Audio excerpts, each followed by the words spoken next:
কোনো চ্যানেল বুলি কথা নাই, কোনো কাকত বুলি কথা নাই, কোনো স্বাধীনচিতীয়াভাৱে কাম কৰা সাংবাদিক যি নিস্বাৰ্থভাৱে কাম কৰিছে। মই ব্লেকমেইলাৰ সকলৰ কথা কোৱা নাই। তেওঁলোকো ব্লেকমেইল যদি যিসকলে কৰে তেওঁলোককো মই লবাথবা দিবলৈ কোৱা নাই। ব্লেকমেইল যদি কোনোবাই কৰিছে আইনৰ আওতালৈ আমি তেওঁলোকক পাৰিলে আমি সাংবাদিকসকলে আনিব লাগে, সেইটো যত্ন আমি কৰিব লাগে।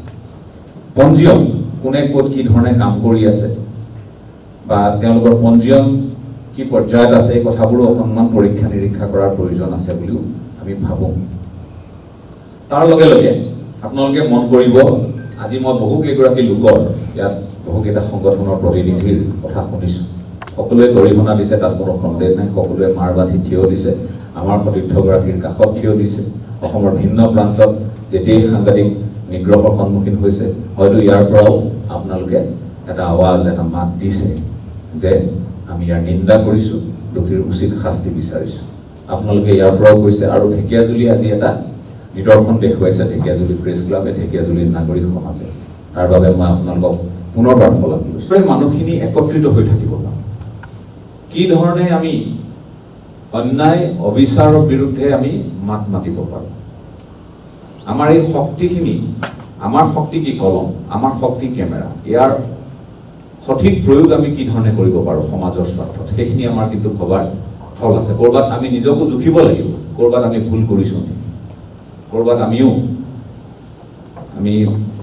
দিগ্ভ্ৰান্ত হৈছোঁ নেকি, ক'ৰবাত আমি পিছল খাইছোঁ নেকি, এইখিনি কথা কিন্তু সাংবাদিকসকলেও হোৱাৰ প্ৰয়োজন আছে সময় সাপেক্ষে। নহ'লে এটা সময় আছিল কথাবোৰ বেলেগ আছিল, আজিৰ তাৰিখত বেলেগ।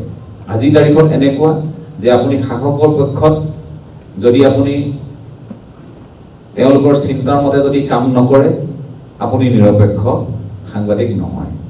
আপুনি যদি বিৰোধীৰ চিন্তামতেও কাম নকৰে, তেতিয়াও আপুনি নিৰপেক্ষ নহয়। তা আপুনি কৰিব কি? আপুনি কৰিব কি? আপুনি যিটো শুদ্ধ আৰু যিটো সত্য সেইটোৱেতো বাতৰি কৰিব লাগিব। যিটো শুদ্ধ আৰু যিটো সত্য, যিটো পক্ষপাতহীন, সেই আচৰণটো কৰিয়ে কামবোৰ কৰিব লাগিব। আমি সেইখিনি সদায় গুৰুত্ব দি আহিছোঁ। আমি কোনো ৰাজনৈতিক দলৰ মুখপাত্ৰ নহয়, একেবাৰে স্পষ্ট কথা। ভাল দেখিলে ক'ৰবাত ভাল, সেইখিনি শলাগ লোৱাৰো সাংবাদিকৰ সাহস থাকিব লাগে। বেয়া দেখিলে বেয়া, এইখিনি উদঙাই দিয়াৰো সাংবাদিকৰ সাহস থাকিব লাগে। সেইটোহে আমি অনুভৱ কৰোঁ। কাৰণ আপুনি সদায় ভাল কাম কৰি থকা মানুহজনকো যদি আপুনি বেয়া বেয়া কৰি থাকে, সেইটোও বেয়া। বেয়া কাম কৰি থকা মানুহজনক ভাল ভাল, তেওঁ খবৰ, তেওঁ নাই নাই তেওঁ ভাল কৰি আছে, নেদেখাও ভাও জুৰি থকা, এইটোও সমানে বেয়া। গতিকে ভাল বেয়া, যিটো সত্য সেইটো উপস্থাপন হ'ব লাগে।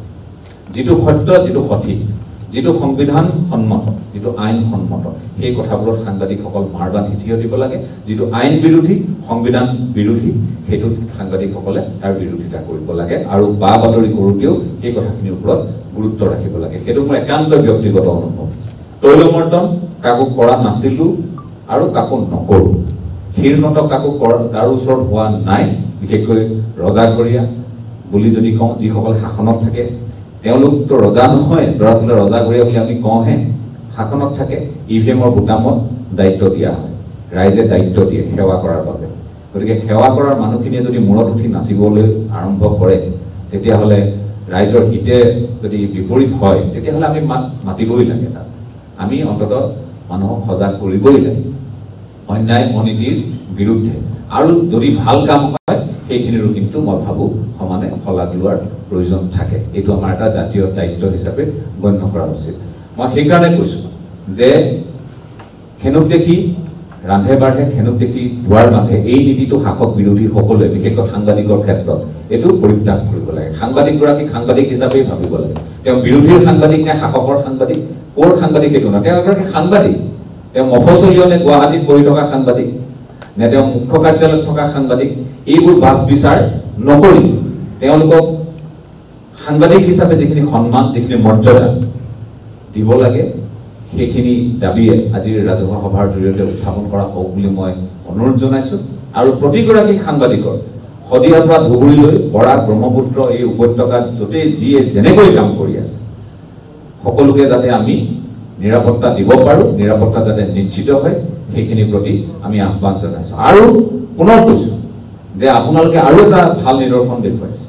সেইটো হ'ল যে যিগৰাকী ব্যক্তিৰ নেতৃত্বত এই গোটেই ঘটনাক্ৰম হৈছিল, সেই ব্যক্তিগৰাকীক প্ৰেছ ক্লাবৰ পৰা বহিষ্কাৰ কৰা হৈছে মই এইটো পক্ষত নহয় যে কোনোবা এগৰাকী ব্যক্তিক এঘৰীয়া কৰক যে তেওঁৰ লগত যিটো আমি যে কওঁ যে তেল পানীৰ সম্পৰ্ক ছেট কৰক মই সেইটো নকওঁ কিন্তু সমাজখনক নেতৃত্ব ভৱিষ্যতে ল'ব পৰা সেই স্থানসমূহত আমি তেনে ব্যক্তিসকলক ৰাখিম নে নাৰাখিম ঢেকীয়াজুলিৰ অভিভাৱকত্ব তেনে ব্যক্তিৰ হাতত অৰ্পণ কৰিম নে নকৰিম সেই সিদ্ধান্তটো আপোনালোকে লওক এইখিনি মোৰ ফালৰ পৰা অনুৰোধ জনাই আপোনালোকৰ প্ৰতি আহ্বান জনাই কৰবাত যদি কিবা ত্ৰুটি বিচ্যুতি হৈছে সেইখিনিৰ বাবে ক্ষমা বিচাৰি পুনৰ সাংবাদিকসকলৰ হাত শক্তিশালী কৰাৰ বাবে আপোনালোক যে ঐক্যবদ্ধ হৈছে তাৰ শলাগ লৈ আমাৰ দুআষাৰ ইমানতে সামৰণি কৰিছোঁ ধন্যবাদ